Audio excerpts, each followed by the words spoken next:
ಗ್ರಾಮದಲ್ಲಿ ಸುಳ್ಳನ್ನು ಹೇಳೋ ಹಾಗಿಲ್ಲ, ಎಲ್ಲಿ ಹೇಳೋ ಹಾಗಿಲ್ಲ, ಎಲ್ಲಿ ಹೇಳಿದರೆ ಶಿಕ್ಷೆ ವಿಧಿಸಲಾಗುತ್ತೆ ಎಂಬ ನಮ್ಮ ಪ್ರಶ್ನೆಗೆ ಉತ್ತರ, ಸುಳ್ಳನ್ನು ಈ ಪಂಚಾಯಿತಿ ನಡೆಯುವ ಸ್ಥಳದಲ್ಲಿ ಹೇಳೋ ಹಾಗಿಲ್ಲ, ಹೇಳಿದರೆ ಶಿಕ್ಷೆ ಕಡಾಖಂಡಿತ.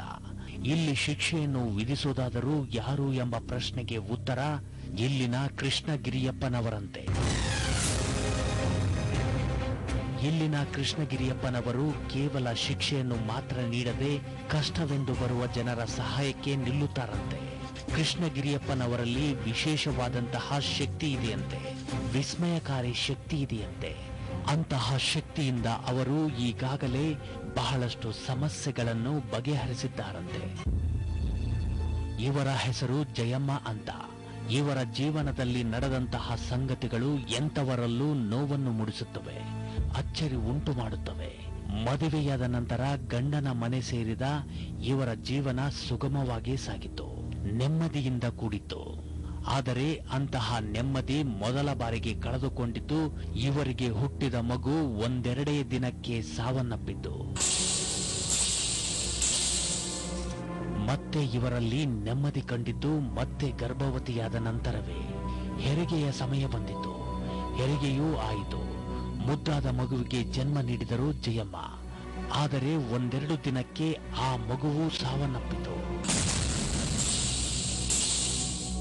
ಹೀಗೇಕೆ ಆಗುತ್ತಿದೆ ಎಂದು ಆಸ್ಪತ್ರೆಗಳನ್ನು ಸುತ್ತಿದರು, ನಾಟಿ ಔಷಧಗಳನ್ನು ತೆಗೆದುಕೊಂಡರು. ಹಾಗೆ ಮಾಡಿದ ನಂತರ ಮತ್ತೆ ಗರ್ಭವತಿಯಾದ ಇವರು ಮತ್ತೊಂದು ಮಗುವಿಗೆ ಜನ್ಮ ನೀಡಿದರು. ದುರಾದೃಷ್ಟವಶಾತ್ ಆ ಮಗುವು ಸಹ ಸಾವನ್ನಪ್ಪಿತು. ಹಾಗೆ ಇವರಿಗೆ ಹುಟ್ಟಿದ 10 ಮಕ್ಕಳು ಸಾವನ್ನಪ್ಪಿದವು. ನಮ್ಗೆ 10 ಮಕ್ಕಳು ಸತ್ತೋದು. ಏನು ಹುಟ್ಟೋದು ಸಾಯೋದಷ್ಟೇ, ನೀನು ಆಯ್ಕೆ ಸತ್ತಾಯ್ತಿರ್ಲಿಲ್ಲ.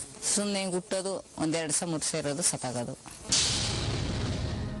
ಸಮಸ್ಯೆ ಎಲ್ಲಿಯೂ ಪರಿಹಾರವಾಗುವ ಲಕ್ಷಣಗಳು ಕಾಣಲಿಲ್ಲ. ಆ ಸಮಯದಲ್ಲಿ ಓರ್ವರಿಂದ ಕೃಷ್ಣಗಿರಿಯಪ್ಪನವರ ಬಗ್ಗೆ ತಿಳಿದ ಇವರು ಹಾಗೂ ಇವರ ಪತಿ ಅವರಲ್ಲಿಗೆ ಹೋಗಿ ತಮ್ಮ ಸಮಸ್ಯೆಯನ್ನು ಹೇಳಿಕೊಂಡರಂತೆ. ಸಮಸ್ಯೆಯನ್ನು ಬಗೆಹರಿಸುತ್ತೇನೆಂಬ ಆಶ್ವಾಸನೆ ಅವರಿಂದ ಇವರಿಗೆ ಸಿಕ್ಕಿತಂತೆ. ಅಂತಹ ಆಶ್ವಾಸನೆ ಸುಳ್ಳಾಗಲಿಲ್ಲವಂತೆ. ಇವರಿಗೆ ನಂತರ ಹುಟ್ಟಿದ 4 ಮಕ್ಕಳು ಉಳಿದುಕೊಂಡವಂತೆ.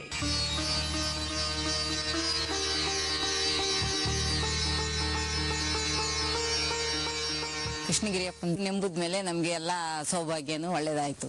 4 ಜನ ಮಕ್ಕಳು ಉಳ್ಕೊಂಡವ್ರಿ. ಕೃಷ್ಣಗಿರಿಯಪ್ಪನವರಲ್ಲಿನ ಚಮತ್ಕಾರಿ ಶಕ್ತಿಯಿಂದ ನಡೆಯದಂತಹ ಪವಾಡಗಳು ಇಲ್ಲವಂತೆ. ಇವರ ಹೆಸರು ಶಿವಮಾದಮ್ಮ ಅಂತ. ಬಡತನದಲ್ಲಿಯೇ ಜೀವನ ಸಾಗಿಸುತ್ತಿರೋ ಇವರು ತಮ್ಮ ಮಗನಾದ ಮಹಾಲಿಂಗ ಸ್ವಾಮಿಯನ್ನು ಕಷ್ಟಪಟ್ಟು ಓದಿಸಿದರು. ಮಗ ಬೆಂಗಳೂರಿನಲ್ಲಿ MSW ಪದವಿಯನ್ನು ಪಡೆದರು.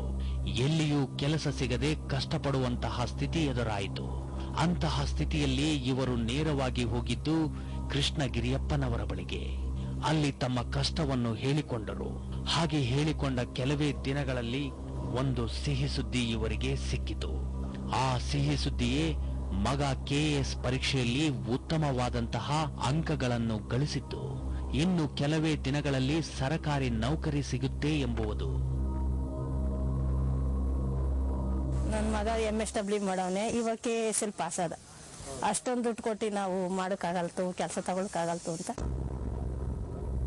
ಇವರ ಹೆಸರು ಸರ್ವಮಂಗಳ ಅಂತ. ಇವರ ಕುತ್ತಿಗೆಯಲ್ಲಿ ಇದ್ದಕ್ಕಿದ್ದಂತೆ ಒಂದು ಗಂಟು ಹುಟ್ಟಿಕೊಂಡು ಬಿಟ್ಟಿತು. ಆ ಗಂಟು ಸಾಯಿಸುವಷ್ಟು ನೋವನ್ನು ಕೊಡಲು ಆರಂಭಿಸಿತು. ಅಂತಹ ನೋವಿನೊಂದಿಗೆ ಜೀವನ ಸಾಗಿಸುತ್ತಿದ್ದ ಇವರು ಆಸ್ಪತ್ರೆಯಲ್ಲಿ ಆ ಗಂಟನ್ನು ಆಪರೇಷನ್ ಮಾಡಿಸಿ ತೆಗೆಸಿಬಿಟ್ಟರು. ಹಾಗೆ ಗಂಟನ್ನು ತೆಗೆಸಿದರೂ ಸಹ ಮತ್ತೆ ಇವರ ಕುತ್ತಿಗೆಯಲ್ಲಿ ಗಂಟು ಕಾಣಲಾರಂಭಿಸಿತು. ಬಾಧೆ ಕೊಡಲು ನಿಂತಿತು. ಮತ್ತೆ ಆಪರೇಷನ್ ಮಾಡಿಸಿದರೆ ಅದು ಮತ್ತೆ ಬರುವ ಎಲ್ಲ ಸಾಧ್ಯತೆಗಳು ಇವೆ ಎಂಬ ವೈದ್ಯರ ಮಾತುಗಳಿಂದ ಬೇಸತ್ತ ಇವರು ನೇರವಾಗಿ ಹೋಗಿದ್ದು ಕೃಷ್ಣಗಿರಿಯಪ್ಪನವರ ಬಳಿಗೆ. ತಮ್ಮ ಸಮಸ್ಯೆಯನ್ನು ಹೇಳಿಕೊಂಡರು. ಹಾಗೆ ಹೇಳಿಕೊಂಡ ದಿನದಂದೇ ಇವರ ಕುತ್ತಿಗೆಯಲ್ಲಿ ಮತ್ತೆ ಹುಟ್ಟಿದ ಗಂಟು ತನ್ನಷ್ಟಕ್ಕೆ ತಾನೇ ಹೊಡೆದುಕೊಂಡು ಬಿಟ್ಟಿತಂತೆ. ಇದೀಗ ಅದರ ಸಮಸ್ಯೆ ಸಂಪೂರ್ಣವಾಗಿ ನಿವಾರಣೆಯಾಗುತ್ತಿದೆಯಂತೆ. ಆಪರೇಷನ್ ಮಾಡಿಸಿತು, ಆದ್ರೂ ಅದು ಸಕ್ಸಸ್ ಆಗಿರಲಿಲ್ಲ. ಮತ್ತೆ ಅದು ಒಳಗಡೆ ಕಿವಿ ಎಲ್ಲ ತುಂಬ್ಕೊಂಡ್ ಥರ ಆಗಿತ್ತು. ಅದನ್ನ ಈ ಥರ ಅದು ಹೊಡಿತು, ಅದಾಗ ಅದೇ ಹೊಡಿತು, ಹೊಡೆದು ಚೆನ್ನಾಗಿ. ಕೃಷ್ಣ ಗಿರಿಯಪ್ಪನವರಲ್ಲಿನ ಶಕ್ತಿ ಅಪಾರ. ಅವರು ಮನಸ್ಸು ಮಾಡಿದರೆ ಏನು ಬೇಕಾದರೂ ಮಾಡುತ್ತಾರಂತೆ. ಅವರೆಂದರೆ ಇಡೀ ಸುತ್ತಮುತ್ತಲಿನ ಹಳ್ಳಿಗಳ ಜನರಿಗೆ ಭಯವೂ ಹೌದು, ಭಕ್ತಿಯೂ ಹೌದು.